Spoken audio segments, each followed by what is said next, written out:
नमस्कार दोस्तों। वसुधैव कुटुंबकम एक संस्कृत वाक्यांश है जिसका अर्थ है पूरी पृथ्वी एक परिवार है।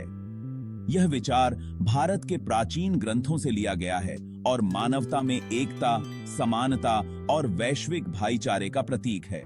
आज की वीडियो में हम इस पर बहुत ही गहन अध्ययन करने वाले हैं। इस वीडियो में इसका सही अर्थ क्या है, इसका पालन हमें क्यों और कैसे करना है और क्यों समस्त विश्व को एक परिवार की तरह रहना है, और अन्य धर्म के ग्रंथों में इसके बारे में क्या लिखा है, ये सब आज की वीडियो में जानेंगे। और इसका पालन करते हुए हम कैसे विश्व गुरु बन सकते हैं, ये भी जानेंगे। तो इस वीडियो को पूरा जरूर देखें क्योंकि यह बहुत महत्वपूर्ण विषय है इंसानियत के लिए। वासुदेव कुटुंबकम का शाब्दिक अर्थ है संपूर्ण विश्व एक परिवार है। यह विचार हमें प्राचीन भारतीय वेदों और ग्रंथों से प्राप्त होता है। यह मंत्र महाउपनिषद 6:72 में मिलता है, जिसमें कहा गया है, अयम बंधुरयम नेति गणना लघुचेतसाम उदार चरितानाम तु वसुधैव कुटुंबकम। अर्थ, यह मेरा मित्र है और यह मेरा शत्रु है। यह छोटे मन वाले लोगों की सोच है। उदार चरित्र वाले लोगों के लिए तो पूरी धरती ही एक परिवार है। हम और भी धर्म ग्रंथों की तुलना करेंगे बाद में, लेकिन पहले हम इस मंत्र को प्रकृति के जरिए समझने की कोशिश करते हैं कि ईश्वर ने पूरी दुनिया को किस तरह जोड़े रखा है ताकि हम एक दूसरे पर निर्भर हो सके और इससे हमारी एकता बनी रहे। दुनिया की संरचना एक जटिल लेकिन खूबसूरत ढांचे के रूप में ईश्वर ने की है, जहां हर देश को ईश्वर ने कुछ विशेष प्रकार के संसाधनों से संपन्न किया है। किसी के पास तेल की अथाह संपत्ति है तो किसी के पास प्राकृतिक वनस्पति और वन्य जीवन का भंडार।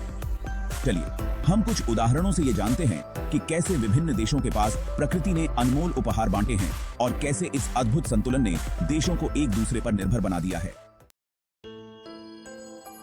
तेल और प्राकृतिक गैस के भंडार। दुनिया में कई देशों के पास कच्चे तेल और प्राकृतिक गैस के विशाल भंडार हैं, जैसे कि सऊदी अरब, रूस, कतर इत्यादि। यह आधुनिक समाज का एक प्रमुख आधार है जिससे दुनिया की ऊर्जा की आवश्यकताएं पूरी होती हैं। खनिज और धातुएं दुनिया की औद्योगिक आवश्यकताओं के लिए महत्वपूर्ण हैं और कुछ देशों के पास इनका विशाल भंडार है, जैसे कि ऑस्ट्रेलिया, चीन और कांगो। ऑस्ट्रेलिया में लोहे, बॉक्साइट, एल्यूमिनियम का स्रोत, कोयला और सोने के बड़े भंडार हैं। यह देश लौह अयस्क का सबसे बड़ा निर्यातक है और इसके खनिज भंडार कई देशों की औद्योगिक गतिविधियों का प्रमुख स्रोत हैं। चीन में दुनिया के सबसे बड़े दुर्लभ धातुओं, रेयर अर्थ मेटल्स का भंडार है, जो हाईटेक उद्योगों में अत्यंत आवश्यक हैं। इन धातुओं का उपयोग मोबाइल फोन, कंप्यूटर, बैटरी और इलेक्ट्रिक वाहनों में किया जाता है। कांगो में कोबाल्ट और टैंटलम जैसे खनिजों का विशाल भंडार है। कोबाल्ट का उपयोग लिथियम आयन बैटरी में होता है, जो इलेक्ट्रिक वाहनों और आधुनिक गैजेट्स के लिए अत्यंत महत्वपूर्ण है।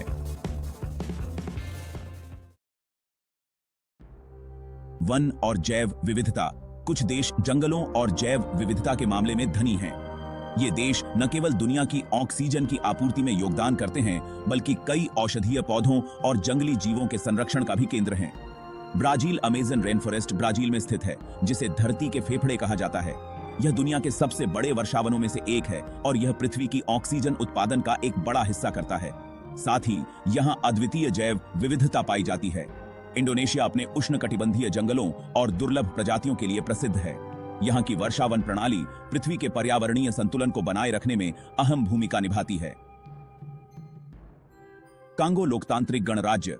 यहाँ के वर्षावन भी दुनिया के सबसे बड़े और सबसे महत्वपूर्ण जैव विविधता भंडारों में से एक हैं। इस क्षेत्र में दुनिया की कई दुर्लभ प्रजातियां पाई जाती हैं। कृषि उत्पादन के मामले में भी विभिन्न देशों की अलग अलग विशेषताएं हैं। कुछ देश अपनी अनुकूल जलवायु और उर्वर भूमि की वजह से विशेष फसलें उगाने में सक्षम हैं। भारत चावल, गेहूं, चाय और मसालों का प्रमुख उत्पादक है। साथ ही भारत में कपास, गन्ना और कई अन्य फसलों का भी व्यापक उत्पादन होता है। यहाँ की कृषि अर्थव्यवस्था पूरी दुनिया को खाद्य आपूर्ति में योगदान देती है। यूक्रेन को यूरोप की ब्रेड बास्केट कहा जाता है, क्योंकि यहाँ गेहूं, जौ, मक्का और सूरजमुखी का अत्यधिक उत्पादन होता है। रूस भी गेहूं और अनाज का एक बड़ा उत्पादक है। ब्राजील सोयाबीन, गन्ना, कॉफी और संतरे के प्रमुख उत्पादक देशों में से एक है। दुनिया के बहुत से देशों में ब्राजील का कृषि उत्पादन निर्यात किया जाता है। जल संसाधनों के मामले में भी दुनिया के कुछ हिस्से धनी हैं, जबकि कुछ क्षेत्रों को जल संकट का सामना करना पड़ता है। कनाडा के पास ताजे पानी के विशाल भंडार हैं। इसके बड़े झीलें और नदियां दुनिया के ताजे पानी का प्रमुख स्रोत हैं। अमेज़न नदी प्रणाली के कारण ब्राजील के पास भी दुनिया के सबसे बड़े ताजे पानी के स्रोत हैं। यह देश वर्षावनों और नदियों के कारण जल संसाधनों में समृद्ध है। नॉर्वे जल विद्युत के मामले में अग्रणी देशों में से एक है। यहाँ की नदियां और झरने जल विद्युत उत्पादन में उपयोग किए जाते हैं, जिससे यह देश अपनी ऊर्जा आवश्यकताओं का अधिकांश हिस्सा नवीकरणीय स्रोतों से पूरा करता है। कुछ देश नवीकरणीय ऊर्जा के मामले में अग्रणी हैं, जो भविष्य की ऊर्जा आवश्यकताओं को पर्यावरण के अनुकूल तरीके से पूरा करने का मार्ग दिखाते हैं। आइसलैंड दुनिया का एक प्रमुख देश है, जो अपनी अधिकांश ऊर्जा जियोथर्मल और हाइड्रो पावर से प्राप्त करता है। यहाँ ज्वालामुखीय गतिविधि के कारण जियोथर्मल ऊर्जा का उपयोग बहुत व्यापक है। जर्मनी सौर और पवन ऊर्जा के उत्पादन में अग्रणी है। यह देश नवीकरणीय ऊर्जा स्रोतों में निवेश करके जीवाश्म ईंधनों पर अपनी निर्भरता कम करने की कोशिश कर रहा है।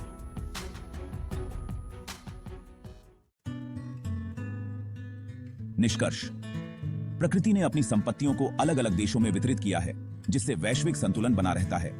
एक देश का उत्पादन और संसाधन दूसरे देश की आवश्यकताओं को पूरा करते हैं, जिससे एक पारस्परिक निर्भरता का निर्माण होता है। चाहे वह ऊर्जा हो, खनिज, खाद्य या जल, हर देश किसी न किसी रूप में एक दूसरे से जुड़ा हुआ है। इस प्रकार पृथ्वी पर संतुलन बनाए रखने के लिए न केवल प्राकृतिक संसाधनों का सही उपयोग आवश्यक है, बल्कि एक दूसरे के साथ सहयोग भी उतना ही महत्वपूर्ण है। अब ये समझते हैं कि हम भारतीय किस तरह विश्व गुरु बन सकते हैं।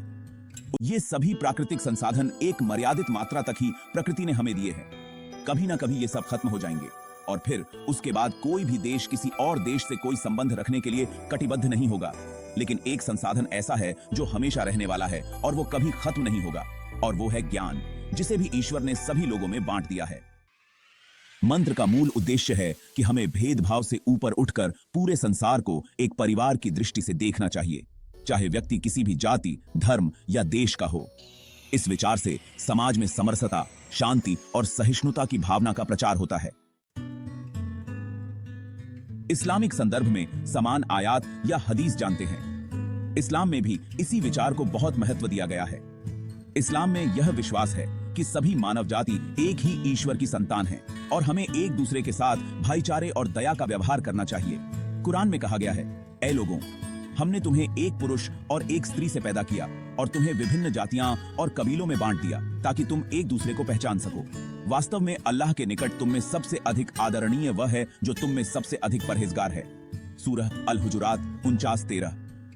इस आयत का संदेश भी यही है कि अल्लाह ने सभी इंसानों को समान बनाया है और लोगों के बीच कोई भेदभाव नहीं होना चाहिए। अल्लाह के निकट श्रेष्ठता सिर्फ परहेजगारी और अच्छे कर्मों पर आधारित है। इसके अलावा एक प्रसिद्ध हदीस में पैगंबर मोहम्मद सल्लल्लाहु अलैहि वसल्लम ने कहा, सभी प्राणी अल्लाह के परिवार हैं और अल्लाह को सबसे प्रिय वह है जो उसके परिवार के प्रति सबसे अच्छा है। मिशकात अल-मसाबिह 4998। इस हदीस में स्पष्ट रूप से कहा गया है कि पूरी मानव जाति और सृष्टि को अल्लाह का परिवार माना जाता है और हमें अपने कर्मों से इस परिवार के प्रति दया और देखभाल का भाव रखना चाहिए। इस प्रकार वासुदेव कुटुंबकम का संदेश और इस्लामी आयात और हदीस का मूल भाव एक ही है, सभी मानवता को एक परिवार की तरह देखना और एक दूसरे के प्रति प्रेम और आदर का व्यवहार करना। जिस तरह ईश्वर ने प्राकृतिक संसाधन इस संसार में अलग अलग लोगों को बांट दिए हैं, उसी तरह ज्ञान भी ईश्वर ने बांटा है। हम भारतीयों को वेद और उपनिषद का ज्ञान है, अरबियों के पास कुरान का ज्ञान है और पश्चिमी देशों के पास बाइबल का ज्ञान है। लेकिन हमारी भारत की एकता और सहिष्णुता बाकी देशों के मुकाबले में बहुत बेहतर है। इसीलिए हम इन सभी किताबों का सही ज्ञान पूरे विश्व को बता सकते हैं और पूरे विश्व में शांति का संदेश दे सकते हैं और इस तरह हम विश्व गुरु बन सकते हैं। लेकिन कुछ विदेशी ताकतों को यह मंजूर नहीं है कि हम इस ज्ञान के सहारे विश्व गुरु बने। इसीलिए वो हमारी एकता को भंग करने की अलग अलग तरीकों से कोशिश करते रहते हैं। लेकिन हमें उनके प्रयासों को असफल करना ही होगा और विश्व को एकता का संदेश देना ही होगा। तभी हम इस मंत्र का सही तरह से पालन कर पाएंगे। लेकिन अगर हम खुद ही आपस में लड़ते रहेंगे और देश की एकता और अखंडता को नष्ट करते रहेंगे तो हम कभी भी इस मंत्र के साथ न्याय नहीं कर पाएंगे। तो दोस्तों, ये वीडियो आपको कैसी लगी और इस विषय में आपकी राय क्या है, मुझे कमेंट करके जरूर बताइए और चैनल को भी सब्सक्राइब कर दीजिए। फिर मिलते हैं अगली वीडियो में किसी और विषय पर।